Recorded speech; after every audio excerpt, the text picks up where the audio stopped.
customer pertama itu datang, terus customer yang kedua itu satpam berdua. Nah, dia pecahan 100.000, dia beli duren itu yang harga 50k, otomatis saya nukarkan uang kan.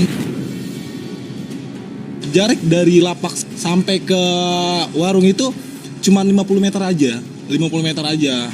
Terus setelah itu saya nukerin uang, pas saya menukarkan uang itu ada 3 seorang pemuda.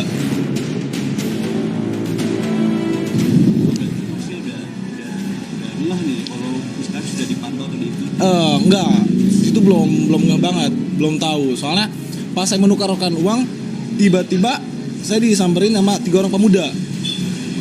3 orang pemuda itu membawa senjata tajam. 2 sajamnya berupa arit.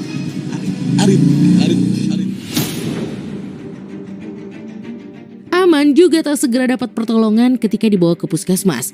Tapi akhirnya warga menolongnya berobat ke rumah sakit terdekat dan tindak penyelamatan dan perawatan luka pun segera terlaksana. Aman mengindikasi pelaku begal adalah bagian dari geng kriminal yang punya jaringan besar. Ia pun berharap pihak kepolisian segera menindak tegas dan meringkus para pelaku begal agar tidak meresahkan warga.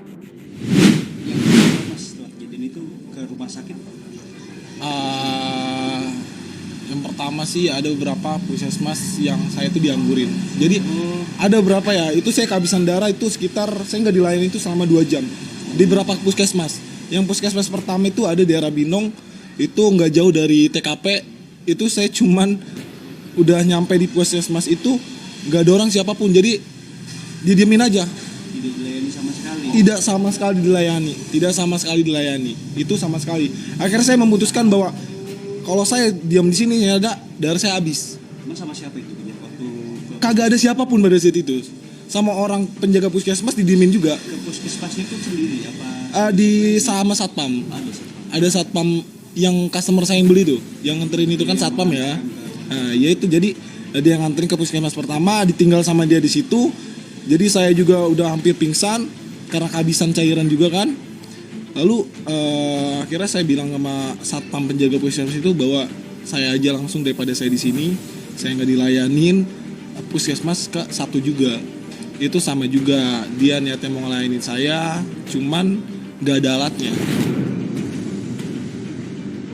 Pada saat kejadian itu, selain kendaraan Mas, apakah ada yang diambil selain itu? Ada gadget HP saya, handphone juga diambil, handphone, motor, sama uang tunai 100.000 karena lagi customer lagi nukarin uang gitu. Karena kanan sih di tengah. Iya, ini kan HP saya di sini kiri, sama uang di sini. Kebetulan saya mau memukul dia karena emang lagi megang ini kan, saya agak ragu juga kan. Ya udah diambil semua, customer HP, sama uang tunai, sama beserta sepeda. Dari pihak berwajib tidak ada yang mendampingi Mas? Tidak ada sama sekali. Satu pun tidak ada, buta semuanya. Sudah melaporkan atau belum? Sampai hari ini saya belum melaporkan, akan tetapi hari ini saya akan melaporkan. Karena kenapa saya belum melaporkan? Karena saya itu nggak ada yang menemani, kayak sendiri. Jadi saya harus pulihkan kondisi sehat itu dulu. Saya sudah fit, sudah bisa jalan, sudah bisa keluar, baru saya akan melaporkan. Total kerugiannya mungkin bisa 20 jutaan. Iya, karena sepeda motornya itu pajak, semuanya hidup, beserta handphone juga lumayan, terus beserta uang tunai juga kan, 20 jutaan. Sempet ada kejanggalan di sebuah sosial media di Aboting Official. Ada kejanggalan di akun sosial Aboting Official bahwasanya di situ ada berita saya. Dan di situ saya melihat ada komenan yang emang menurut saya janggal dan saya tahu persis ini orang siapa. Ini kejanggalan. Ini komentar di sebuah postingan Aboting Official. Dari Sosial media di Instagram. Dan saya persis banget motornya saya tahu, kronologinya dia lagi pakai baju apa, lagi pakai helm apa, dan lagi pakai masker apa. Di sini sudah saya ini. Harapannya adalah semoga dengan kejadian ini mengevaluasi bahwasanya semoga pihak-pihak berwajib ini menjadikan pelajaran untuk mengamankan khususnya wilayah Tangerang gitu. Karena setelah saya terjadi dapat beberapa hari ada kejadian tersebut di TKP, nggak jauh dari TKP sama juga pembegalan, sama juga. Jadi ya evaluasi aja sih buat kepolisian, jangan sampai lengah karena daerah sekarang emang banyak banget yang harus ditekankan khususnya untuk malam hari. Kaget dan panik juga sempat dirasakan oleh Rasam, ayah korban, kalau mengetahui anaknya jadi korban begal.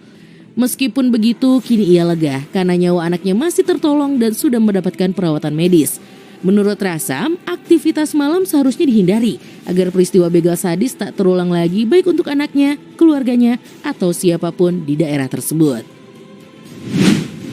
Dengarnya dari saya pokoknya dari telepon. Nah, begitu kita kaget, panik. Nah, disitulah buru-buru kita menghubungi anak kita ini. Bagaimana begitu di situ semua mungkin ada panik, nggak ada jawaban. Kita selang waktu beberapa jam, alhamdulillah ada jawaban, dapat tembusan bahwa anak kita tuh kena begal. Terpikir ya benar, alhamdulillah anak kita ya berkah selamat istilahnya. Dari korban pembegalan ini kalau bangsa kendaraan mah berapa HP itu mah udah nasib kali ya. Saya ingatkan semua ya kepada yang suka pulang kerja maupun yang kuliah tengah malam, kalau bisa itu dihindarin. Karena kalau keadaan kayak begitu mau bilang apa, semua juga kan nggak tahu kejadian, pasti akan kejadian kayak begitu.